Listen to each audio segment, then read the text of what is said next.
Welcome back to AM Northwest. Spring is a fun season for bird watching, and woodpeckers are a great breed to look for. Here to help us spot them, we welcome back the author of Best Little Book of Birds, Cascade Range and Columbia River Gorge, Sarah Swanson. Good to see you again, Sarah. Good to be here. I keep thinking of woodpeckers. I don't know if you, Woody the woodpecker, which was always irritating people. Yes. And I think of all the people who were so fighting with woodpeckers and the damage they were doing in their house. But you have a different take on it. Yeah, I feel like woodpeckers are a wonderful sign of spring. Okay. So I've been outside bird watching a lot in this nice weather, and I'm hearing woodpeckers drumming and calling, starting their courtship. I'm seeing them start to excavate holes for their nests. And that makes you happy. It makes me happy because it's not in my house. Yeah, true. Gotcha. There are woodpeckers that we're going to find in our yards and neighborhoods, and then there's also more exotic species of woodpeckers that we're going to find when we take a trip into the Cascades and to the east side of Oregon. All right. Let's put up a picture, and I'll have you tell me what we're looking at. Oh, beautiful. Yeah. Wow. So this is one of those special ones. I mean, look at this thing. It's got glossy green, pink, kidding, and a red face. This is called a Lewis's woodpecker. And these are special woodpeckers because they fly out and catch bugs. They're not just pecking tree trunks. Okay. They're acting so we like a flycatcher. We like the Lewis. Yeah, and they're found, you can see this one's in a pine tree. They're going to be on the east side in dry open forests, and they'll also visit oak trees for acorns. Okay, so where would we see them then? Yeah, I like to look for them around Bend and Sisters. Okay, that makes sense. Yeah. That makes total sense. Stunning. Oh Gorgeous. my gosh. Yeah. Okay, our next picture. Oh yeah, so another beautiful. Now I'm getting it. Yeah, I'm getting it. Yeah, that's stunning. They're beautiful birds. This is called the red-breasted sapsucker, and these live all around Portland. You just have to know what to look for, what to listen for. You can tell that these birds have been around because they make these horizontal lines of holes in trees to get the sap out.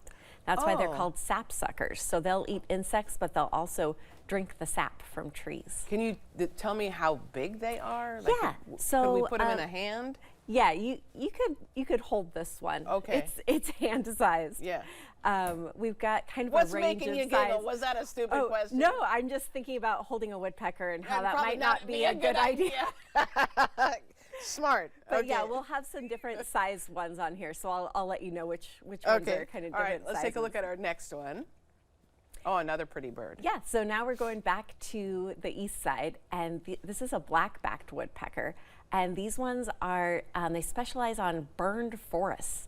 So when we have those wildfires come through, it's actually a good thing for these woodpeckers because the smoke attracts bugs that feast on these kind of dead and dying trees. And then the woodpeckers come and they eat those bugs. So it's a great opportunity for them. Oh, perfect. And the next one? Yeah. So this is another pretty one. Yeah, this one's a little one. This is our smallest woodpecker called the downy woodpecker. You can see its tiny little beak. This would not be a scary one to hold in your hand. You could actually do that. You could do that. Yeah.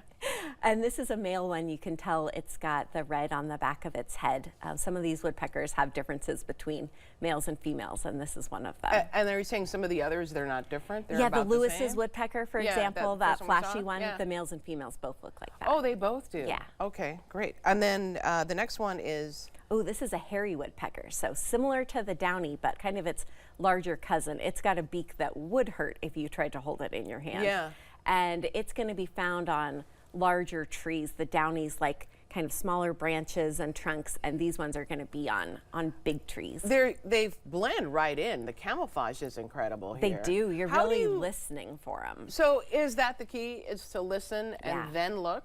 Absolutely. I mean, each one has a distinctive call, and each one has a distinctive drumming pattern. A pattern to their drumming? Yeah. So the sapsuckers doing kind of a tap, tap, tap, tap, kind of a slow one, and these downies and hairies are doing more of a drum, as are the flickers that we get drumming on our houses that we might recognize. Oh, yeah, I gotcha. We'll get to that one. Yeah. All right, the next one is a white-headed male? Tell me about this one. So this is a white-headed woodpecker, also a male. It's got red on the back of its head. This one's on some gorgeous ponderosa pine bark, and they are really closely associated with ponderosa pines on the eastern slope of the Cascades. And so they eat bugs off the bark, they drink the sap, they eat the seeds out of the pine cones. They're really dependent on those ponderosa pines. Have we seen any issues with how many we have because of the environment, because of climate change, any of that? Well, climate change will really affect woodpeckers because they're so closely tied to trees, especially some of these specialist ones. So if we see changes in the number or the range of ponderosa pine trees, for example, it would definitely affect these woodpeckers. Let's take a look at the next one on Northern Flicker. Yeah, oh, so, how pretty. Yeah, most people never see a nice close view of this and appreciate it. This is the woodpecker that we get those nuisance calls about at Bird Alliance of Oregon. Really? Because they are birds that both make holes in trees to make roosts and nests, but if they think that your house is a good substitute for that, they might try to do a little drumming. Or if you have bugs under your siding, they might be drumming. Oh, that might be one way to tell that if you have drilling bugs, and looking right? for those, yeah. So when you get those calls, what do you have to do? Well, we give people a few options. We're just always trying to get people to live peacefully with wildlife. Right. And so there's things that you can do to just make it a less woodpecker friendly place. You can get some sort of, Halloween decoration that is motion activated, like, a spider drops down and the woodpecker is startled, or you can put up some metal flashing that they can't drill through. But they will just, in the spring, find as loud and resonant a surface as they can to do their kind of drumming on, to be territorial. To say this is my space. Yeah, okay. So that's a loud sound to wake up to. Yeah, no kidding. Let's take a look at our last picture and tell me, oh my gosh. This one's my favorite. Yes. I actually just saw one of these up at our sanctuary at the Bird Alliance of Oregon on Cornell Road yesterday. This is our largest woodpecker in North America, the pileated woodpecker. And this is a gorgeous picture of one with a nestling that's popping out of the nest. That is great.